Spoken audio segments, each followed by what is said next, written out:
National vice chairman. ఒక 1.5 year నుంచి దేశమంతా తిరుగుతున్నాము. అనేక కాన్ఫరెన్స్లు పెట్టాము. ఈ ఎలక్షన్స్లలో పోయిన నవంబర్లో జరిగినటువంటి తెలంగాణ ఎలక్షన్స్లో మేము బీఆర్ఎస్ ప్రభుత్వాన్ని ఓడించాము.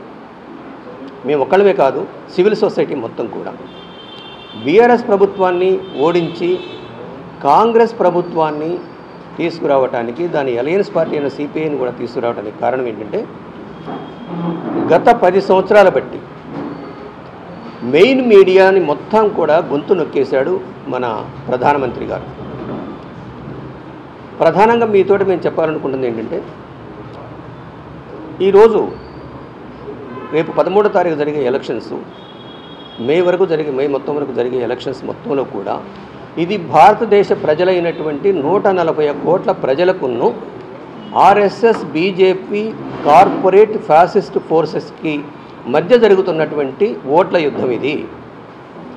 ఈ ఓట్ల యుద్ధంలో మేము గత 1.5 year నుంచి కూడా ప్రగతిశీల శక్తులు, వామపక్ష శక్తులు, అదేవిధంగా సెక్యులర్ పార్టీలు కూడా వీళ్ళందరికీ మేము అప్పీల్ చేసింది ఏమిటంటే, 2022 నవంబర్ 19వ తారీఖున అప్పీల్ చేసింది ఏమిటంటే, ఈ భారతీయ జనతా పార్టీని, ఈ ఎన్డీఏ కూటమిని ఇంకా ఏమాత్రం మనం అధికారంలో ఉంచకూడదు.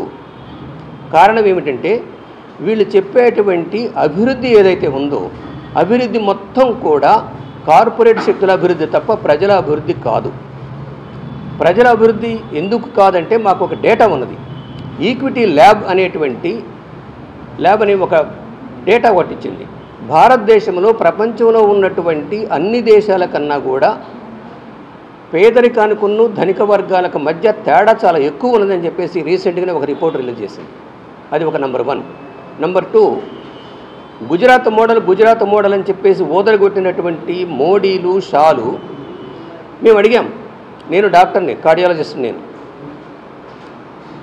మేము అడిగాం మెడికల్గా 2 విషయాలు చెప్పండి మీ గుజరాత్ మోడల్లో. ఒకటి, బాలింత మరణాల రేటు ప్రక్కనున్న మధ్యప్రదేశ్ కన్నా మహారాష్ట్ర కన్నా తగ్గిందా మీది? లేదు, ఎక్కువ ఉన్నది. శిశు మరణాల రేటు తగ్గిందా పెరిగిందా? పెరిగింది మిగతా ప్రక్కనున్న రాష్ట్రాల కన్నా. సో లిటరసీ రేటు, అక్షరాస్యత రేటు మీ గుజరాత్లో పెరిగిందా? పెరగలేదు, తగ్గింది.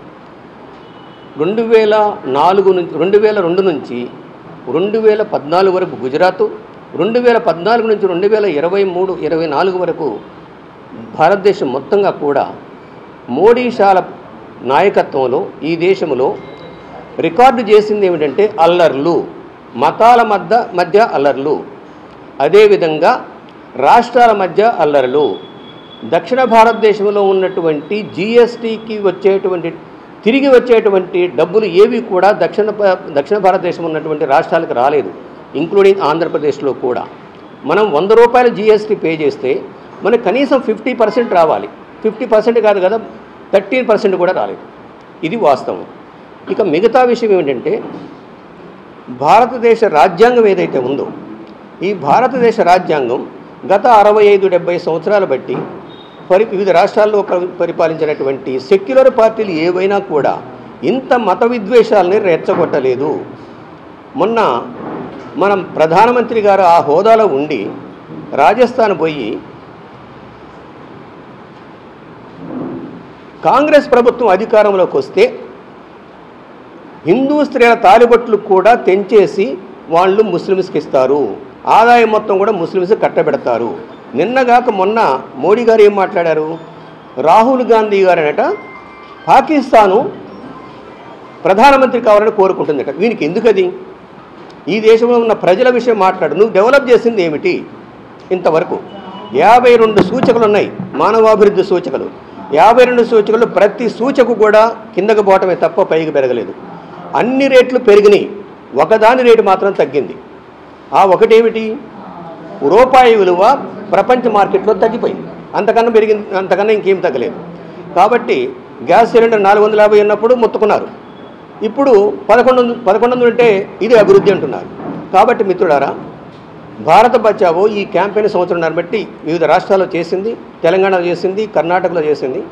కర్ణాటకలో ఉన్నటువంటి ఎద్దేలు కర్ణాటక అనేటువంటి సంస్థ ఏ విధంగా అయితే బీజేపీని అడ్డు తొలగించిందో, మేము ఎక్కడున్నటువంటి ఆంధ్రప్రదేశ్ ప్రజలకి బీజేపీ తోటి అంటగాగేటువంటి పార్టీల మొత్తాన్ని కూడా ప్రక్కన పెట్టేసి రాజ్యాంగాన్ని కాపాడుతాము, కులగణన చేస్తాము, తర్వాత మత విద్వేషాలు రెచ్చగొట్టాము అని చెప్పినటువంటి కాంగ్రెస్ కూటమిని బలపరచమని చెప్పేసి భారత బచావో భావిస్తుంది.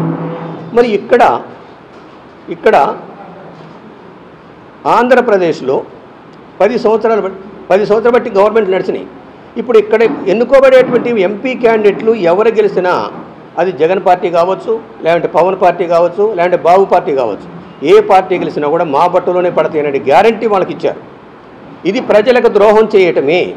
అందుకని చెప్పేసి భారత బచావో ఏమనుకుంటుందంటే, విద్వేషరహితమైనటువంటి సెక్యులరిజంతో కూడుకున్నటువంటి ప్రజాస్వామ్యబద్ధంగా పరిపాలించే అవకాశం ఉన్నటువంటి ఇండియా కూటమిని గెలిపించమని చెప్పేసి ఇంకొక మాట కూడా చెప్పదలుచుకున్నాం. మీరేం ప్రెస్ వాళ్ళు ఏమనుకోవద్దు. నేషనల్ డెకాయిడ్స్ అలయన్స్ని ఓడించమని చెప్పేసి మేము చెప్పదలుచుకున్నాం. నేషనల్ డెకాయిడ్స్ అలయన్స్, ఈ జాతీయ దొంగల ముఠా పార్టీలను ఓడించండి, INDIA ఇండియాని గెలిపించండి, ఇండియా కూటమిని గెలిపించండి. ఇకపోతే మణిపూర్ విషయం మీ అందరికీ తెలుసు. భారతమాతను నగ్నంగా ఊరేగించినటువంటి క్రెడిట్ వాళ్ళదే, చర్చిలను తగలబెట్టిన క్రెడిట్ వాళ్ళదే, అదేవిధంగా మసీదుల మీద కూలగొట్టింది వాళ్ళదే, అత్రాస్ కేసులో అమ్మాయిని రేప్ చేసిన వాళ్ళే. ఇన్ని చెప్పుకుంటూ పోతే ఎక్కడ చాలా ఉన్నది. కనీసం 1000 పేజీలు రాయొచ్చు వీళ్ళ గురించి. కాబట్టి భారత బచావో ఒక నిర్ణయం తీసుకుంది. భారత బచావో ఏ పార్టీకి అనుబంధం కాదు. మేము మొన్నటి వరకు కనీసం ఒక 4-5 సంవత్సరాల వరకు కూడా 4-5 సంవత్సరాలు గత 1.5 year వరకు కాంగ్రెస్ తోటి పోటీ పడ్డాం. ఇప్పుడు కూడా కాంగ్రెస్ను వదిలేది లేదు. వాళ్ళు ఇచ్చినటువంటి ప్రామిసులు ఏవైతే ఉన్నాయో, వాళ్ళు ఇచ్చిన వాగ్దానాలు ఏవైతే ఉన్నాయో అవి నెరవేర్చాలి. ఎన్నికలు అయిపోయిన తర్వాత ఖచ్చితంగా కాంగ్రెస్ని నిలదీస్తాము. భారత బచావో ఏ పార్టీకి అనుబంధం కాదు. కానీ ఇప్పుడున్నటువంటి ఒక ప్రత్యేక పరిస్థితి ఏమిటంటే, భారతదేశం చాలా ఒక క్రిమినల్ పరిపాలనలోకి పోబోతుంది. 3వసారి మేము అధికారంలోకి వస్తే రాజ్యాంగాన్ని ప్రక్కన పెడతామంటున్నారు. RSS చీఫ్ అయినటువంటి మోహన్ భగవత్ ఏమంటున్నాడు, మీరు బహిరంగంగా చెప్పకండి ఈ విషయం. ఇది వడోదరలో ఇచ్చిన స్టేట్మెంటు గుజరాత్లో. ఏమని, మీరు బహిరంగంగా రాజ్యాంగాన్ని ప్రక్కన పెడతామని చెప్పొద్దు, స్లోగా మనం దాన్ని అదే పని చేద్దాం. 2025 తర్వాత మనం ఈ రాజ్యాంగాన్ని అంబేద్కర్ రాసిన రాజ్యాంగాన్ని ప్రక్కన పెట్టేసి మనము మనుస్మృతిని తీసుకొద్దాం. మనుస్మృతి అంటే ఏమిటి, మీరెవ్వరు కూడా ఇక్కడ కూర్చోడానికి వీల్లేదు, మేమెవరం కూడా ఇక్కడ కూర్చోడానికి వీల్లేదు, మేమంతా కూడా శూద్ర కులాలు, ఆది శూద్ర కులాలు. కాబట్టి వీళ్ళెవరు చదవద్దు, వాళ్ళకి సేవకులుగా ఉండాలి. ఇప్పటికీ కూడా భారతదేశాన్ని చాలా కాలం నుంచి విదేశీయులే పరిపాలిస్తున్నారు, ఆర్య విదేశీయులు పరిపాలిస్తున్నారు. దాన్ని కూడా గమనించాలని చెప్పేసి మేము పబ్లిక్ అప్పీల్ చేస్తున్నాం. ఆంధ్రప్రదేశ్ ప్రజలు తెలివి కల్ల వాళ్ళు, ఆంధ్రప్రదేశ్ ప్రజలు చదువుకున్న వాళ్ళు. కాబట్టి వచ్చే ఎన్నికలలో ఇక్కడ ఎంపీగా నిలబడ్డటువంటి కొప్పుల రాజు గారు ఒక సిన్సియర్ ఆఫీసరు, నెల్లూరు జిల్లాలో కలెక్టర్గా చేశారు. దోపగుంట ఉద్యమం ఆయన చేసింది, అక్షరాస్యత విషయంలో ఆయనే చొరవ తీసుకున్నారు. కాబట్టి ఇక్కడ ఉన్నటువంటి ఎంపీ క్యాండిడేట్గా కొప్పుల రాజు గారిని గెలిపించాలని చెప్పేసి మేము మీ ద్వారా ప్రజలకు విజ్ఞప్తి చేస్తున్నాము. నేను గూడూరు సీతా మహాలక్ష్మిని, Savitribai Phule education and charitable trust చైర్పర్సన్గా, అఖిల భారత శరీర అవయవదాతల సంఘం వ్యవస్థాపకురాలుగా మీ జిల్లాలో పలు తఫాలుగా కొన్ని ఏళ్లుగా నేను ఇక్కడికి వచ్చి పనిచేస్తూ ఉన్నాను. ఆంధ్రదేశమే కాదు భారతదేశం అంతా తిరిగి ఒక సామాజిక కార్యకర్తను. నేను 45 సంవత్సరాలుగా 80వ దశకం నుంచి హేతువాద ఉద్యమం, కారంచేడు ఉద్యమం తర్వాత అనేక ఉద్యమాల్లో నేను యాక్టివ్గా భాగస్వామినైన సామాజిక కార్యకర్తను. ఈవేళ మేము చేస్తున్న సావిత్రిబాయి పూలే ట్రస్ట్ తరఫున చదివిస్తున్న 400 మంది బాలికల భవిష్యత్తును కూడా దృష్టిలో పెట్టుకొని మేము చేస్తున్న సేవా కార్యక్రమాలను, అవయవదాన ఉద్యమాన్ని కూడా కాస్త పక్కన పెట్టుకొని ఈవేళ మేము మీ మధ్యకు వచ్చిన ప్రధానమైన ఉద్దేశం ఏంటంటే, ఈ భారతదేశంలో ప్రజల మనుగడ ప్రశ్నార్థకంగా ఉంది, ప్రశ్నించే ప్రజల మనుగడ ప్రశ్నార్థకంగా ఉంది. ముఖ్యంగా ఒక మహిళగా భారతదేశంలో అభివృద్ధి సూచిక కిందగా మా చైర్మన్ గారు వైస్ చైర్మన్ గారు చెప్పినట్లు 52 అభివృద్ధి సూచికలు ప్రమాణికంగా తీసుకుంటే ఆడవాళ్ళ యొక్క అభివృద్ధి ఎక్కడుందంటే అట్టడుగు స్థాయిలో ఉంది. సురక్షితమైన ప్రదేశం కాదు భారతదేశం ఆడవాళ్ళు బతకటానికి. ఆడవాళ్ళకు భద్రత లేదు, ఆడవాళ్ళకు రక్షణ లేదు. ఇది 2014 నుంచి ఇప్పటి వరకు ఈ 10 సంవత్సరాలు దాదాపు 4 లక్షల పైన ఆడవాళ్ళ మీద దాడులు జరిగాయి. ఇది నేషనల్ సర్వే శాంపిల్ వాళ్ళు ఇచ్చిన రిపోర్టేనండి. ఇది 4 లక్షల పైన ఆడవాళ్ళు అపహరణకు గురయ్యారు, దాడులకు గురయ్యారు, అత్యాచారాలకు గురయ్యారు, మానభంగాలకు గురయ్యారు. దాదాపు 32,000 కేసులు నమోదు చేయబడ్డాయి. ఆడవాళ్ళ యొక్క ఆచూకీ ఇప్పటి వరకు కూడా తెలియలేదు. హత్రాస్ సంఘటన ఒకటే చెప్పారు సార్. కానీ అసీబా ముక్కుపచ్చలారిని 8 సంవత్సరాల బాలికని ఒక గుళ్ళో పెట్టి 8 రోజుల పాటు వేధించి రేప్ చేసి ఆ ముక్కుపచ్చలారిని పసి బిడ్డని చంపి పాడేశారు ముష్కర్లు. అయినా ఈరోజు కూడా దాని మీద యాక్షన్ లేదు. బిల్కిస్ బాను కుటుంబాన్ని మొత్తాన్ని చంపి పారేసి 14 మందిని గర్భస్థ శిశువును కూడా శిశువులంతా బయటికి లాగి ఎగరేసి చంపేసిన ముష్కర్లు జైలుకి వెళ్తే వాళ్ళు సత్ప్రవర్తన కలిగిన వాళ్ళని చెప్పేసి ఈ మోడీ గవర్నమెంట్ వాళ్ళు విడుదల చేసి బయటికి తీసుకొస్తే స్వాగతం పలికిన సమాజం అండి ఇది మనది. వాళ్ళకి దండలు వేసి స్వీట్లు పంచి మిఠాయిలు పంచి సన్మానాలు చేశారు. ఎక్కడ పోతుంది ఇక్కడ భారతదేశంలో మహిళలకి రక్షణ ఏది? బిల్కిస్ బాను ఈవేళ మనల్ని ప్రశ్నిస్తుంది. ఎక్కడ జరుగుతుందో న్యాయం? రేపిస్టులు, నరహంతకులు, హత్యలు చేశారని పబ్లిక్గా చెప్పుకున్న ఎంపీలు, ఎమ్మెల్యేలు, బీజేపీ గవర్నమెంట్లు ఈవేళ పరిపాలనలో ఉన్నారు. రెజ్యులర్స్ అండి, భారత జాతీయ పతాకాన్ని వినివిధులు ఎగరేసిన మహిళా రెజ్యులర్స్ ఈ బ్రిజ్మోహన్ చౌహాన్ సింగ్ మమ్మల్ని వేధింపులకు గురి చేస్తున్నాడు, లైంగిక వేధింపులకు గురి చేస్తున్నాడు, మమ్మల్ని ఈ విధంగా ఇబ్బంది పెడుతున్నాడు, ఇక్కడ పట్టుకున్నాడు, ఈ విధంగా ఎరాస్ చేశాడు అనే ఆధారాలతో సహా బయట పెట్టి ఢిల్లీ వీధుల్లో జంతర్ మంతర్ దగ్గర ధర్నాలు చేస్తే కనీసంగా స్పందించిన ఈ ప్రభుత్వం, అతని మీద యాక్షన్ తీసుకుని ప్రభుత్వం, ఎఫ్ఐఆర్ బుక్ చేసి కనీసం అరెస్ట్ చేయని ఈ ప్రభుత్వం ఆడవాళ్ళకి ఏ రకంగా రక్షణ కల్పిస్తుంది? రెజ్యులర్స్కే రక్షణ లేనప్పుడు దేశ ప్రతిష్టనే పెంచిన ఆడపిల్లలకే రక్షణ ఇవ్వలేని ఈ ప్రభుత్వాలు సాధారణ మహిళలకి రక్షణ కల్పిస్తాయా? ఉన్నావ సంఘటనలు ఆడబిడ్డని రేప్ చేసి చంపేస్తే కనీసం పోలీస్ ప్రహారాలు ఆ బాడీని తగలబెట్టారే తప్ప కనీసం తల్లిదండ్రులు కూడా ఇవ్వలేని దుర్మార్గ ప్రభుత్వం ఇది. ఇక్కడ ఆడవాళ్ళకి రక్షణ ఉందా? మహేష్ భాగవత్ నాగపూర్ హెడ్ క్వార్టర్లో కూర్చొని ఆడపిల్లలు బహిష్ట అయినప్పుడు కాలేజీలకు రాకూడదని, మెస్సుల్లోకి రాకూడదని, హాస్టల్లోకి రాకూడదని, అంటుకోకూడదని వాళ్ళ మధ్యయోగాల నాటికి తీసుకెళ్ళిపోవడం కోసం వాళ్ళ మీద ఎట్లాంటి పరీక్షలు చేయించారో, ఎలాంటి అవమానకరమైన రీతిలో ఆడబిడ్డల్ని మరి అక్కడ ఉన్న కాలేజీ యాజమాన్యం బట్టలు ఇప్పి పరిశీలించడం చేయడం కూడా మీరు పేపర్లో చూసే ఉంటారు. ఈవేళ మోడీ గవర్నమెంట్ మంగళసూత్రాలు తెంపుకెళ్ళిపోతారని చెబుతున్నారు. ఆయన భార్య మంగళసూత్రాలు తెంపుకెళ్ళిపోయిన దుర్మార్గుడు. ఆ యశోదాబెన్ ప్రశ్నకి ఈయన మోడీ గారి దగ్గర ఆన్సర్ ఉందా? ఆవిడ మంగళసూత్రాలు ఎవరు తెంపుకెళ్ళిపోయారు? సో మిత్రులారా, ఇదంతా విద్వేషాన్ని ప్రకటిస్తూ ముస్లింల పట్ల, క్రైస్తవుల పట్ల, మైనార్టీల పట్ల, ఆదివాసీ హక్కుల పట్ల, అట్లాగే స్త్రీల పట్ల ఎవరైతే వాళ్ళ హక్కుల కోసం ప్రశ్నిస్తున్నారో, మాట్లాడుతున్నారో వాళ్ళని తీసుకెళ్ళి జైల్లో పెట్టడమే ఈ మోడీ గవర్నమెంట్కి తెలిసింది. 10 ఏళ్ళు నిరాపరాధాన్ని తెలిసిన తర్వాత అండాసెల్లో ప్రొఫెసర్ సాయిబాబా ఆదివాసుల హక్కుల గొంతు వినిపించినందుకు 90%, 99% వికలాంగులుగా ఉన్న ఆయన తీసుకెళ్లి 10 ఏళ్ళు చాలా చిత్రవదకు గురి చేసి మొన్ననే విడుదల చేసిన విషయం మీకు తెలుసు. ఆయన ఏ నేరం చేయలేదు, ప్రజల తరఫున గొంతు ఇప్పాడు అంతే ఆయన. అట్లాగే సుధా భరద్వాజ్ గారు, ప్రొఫెసర్ పన్సారే గారు, ప్రొఫెసర్ దబోల్కర్ గారు, అట్లాగే గౌరీ లంకేష్ గారు, వీళ్ళందరినీ ఎవరు పట్టును పెట్టుకున్నారు మిత్రులారా? ప్రశ్నించడమే నేరమా? ప్రజల తరఫున నిలబట్టడం నేరమా? వీళ్ళు చేస్తున్న పాసిస్ట్ పోకడలు నిలదీయటం నేరమా? ఇక్కడ ప్రజాస్వామ్యం ఉందా? హక్కులు ఉన్నాయా? ఈ దేశంలో ఎవరికైనా సరే ప్రశాంతంగా బతికే వాతావరణం కల్పించారా? 71% జాతీయ సంపద మొత్తం 21 కుటుంబాల చేతుల్లో ఉంది, మీకు తెలుసు అది. మరి 140 కోట్ల మంది ప్రజలకు ఏం మిగిలింది? ఈవేళ అసమానతలు మిగిలాయి, హింస మిగిలింది, దోపిడీ మిగిలింది, అణిచివేత మిగిలింది, విద్వేషాల మధ్య భారతదేశాన్ని మొత్తాన్ని అస్థిరపరిచింది మోడీ గవర్నమెంట్.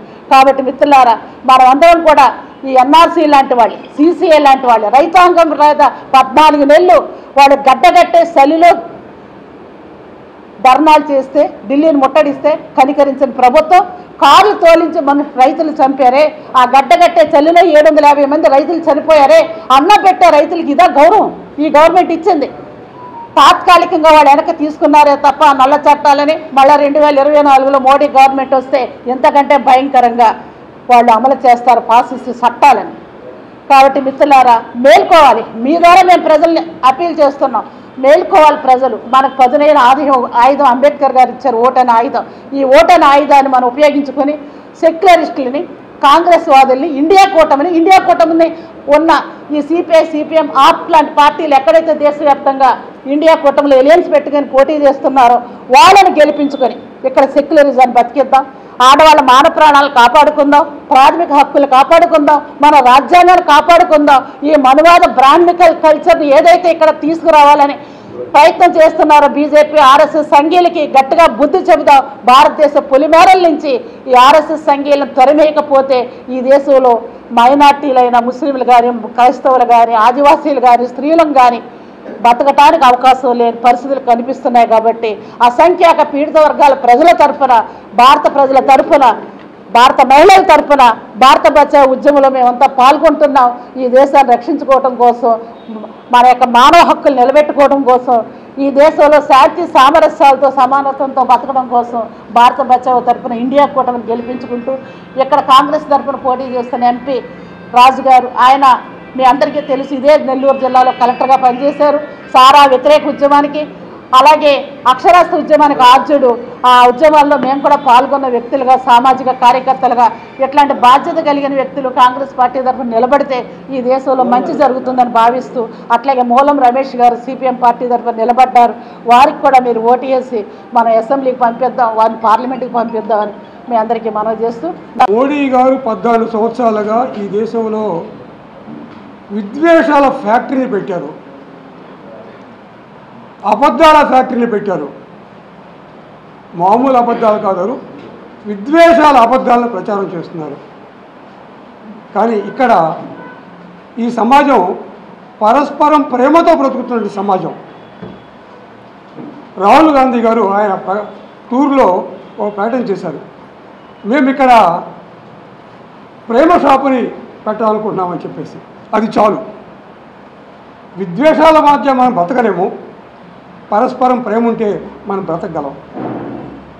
నేను ఒక కళాశాల అధ్యాపకుడిగా 30 సంవత్సరాలు పనిచేసి 20 సంవత్సరాల క్రితం రిటైర్ అయ్యాను. Now I mean 80 years. ఏ రోజున నా జీవితంలో కాంగ్రెస్కు ఓటేసి ఎరగను, కాంగ్రెస్కి అనుకూలంగా మాట్లాడి ఎరగను. Hats off to Modi, hats off to Modi. కాంగ్రెస్కి ప్రచారం చేయించాల్సిన పరిస్థితిని మాకు కల్పించినందుకు మోడీ గారికి చాలా ధన్యవాదాలు చెబుతున్నాము.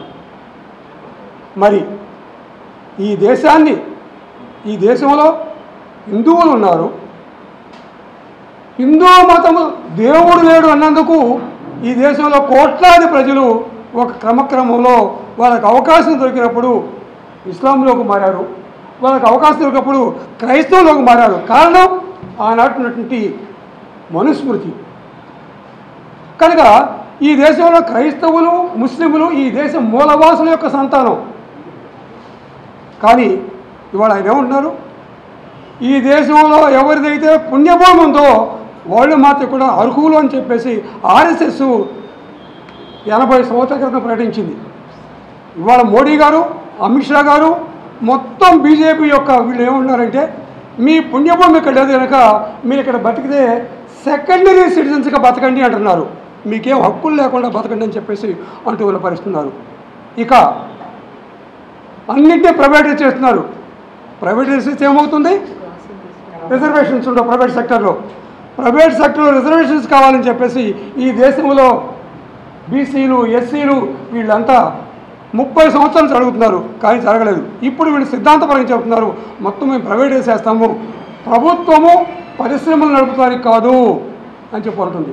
మరి ఎవరు నడపాలంటే నెహ్రూ గారు పెట్టినటువంటి వందలాది పబ్లిక్ సెక్టర్ పరిశ్రమల్ని, ఇందిరాగాంధీ గారు పెట్టిన పబ్లిక్ సెక్టర్ పరిశ్రమల్ని, తర్వాత రాజీవ్ గాంధీ గారు పెట్టిన పబ్లిక్ సెక్టర్ పరిశ్రమల్ని, చివరికి మన్మోహన్ సింగ్ గారు కూడా కొన్ని పబ్లిక్ సెక్టర్ పరిశ్రమలు పెడితే ఈ రాష్ట్రంలో మేము 20-25 సంవత్సరాల యువకులు ఉన్నప్పుడు రోడ్ల మీద కూర్చుని, రైలు పట్టాల మీద కూర్చుని 32 మంది యువకులు ప్రాణ త్యాగం చేసి తెచ్చుకున్నటువంటి విశాఖ ఉక్కు, ఆంధ్రుల హక్కు, విశాఖ ఉక్కు నినాదం అది.